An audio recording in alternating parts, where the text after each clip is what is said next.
मेरे प्रिय भाई खेसारी लाल यादव, आज तोहके जन्मदिन के बहुत बहुत बहुत बधाई। एगो अत्यंत सामान्य परिवार से निकल के अत्यंत गरीबी के भी वो स्तर जो कोई भी कहानी सुनी तो के लगी यहाँ से भी इतना बड़ा ऊंचाई गीत संगीत अभिनय के दुनिया में कोई पा सकेला।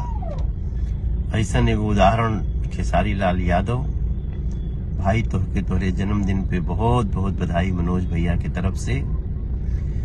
हमरा पूरा विश्वास बा कि तुम्हारी कला यात्रा ऐसे ही आगे बढ़ी और भी फैली संसार में।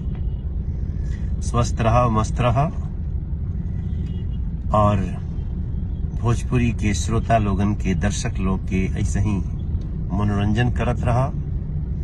भोजपुरी के खूब मान बढ़े। Many happy returns of the day हमार भाई खेसारी लाल यादव।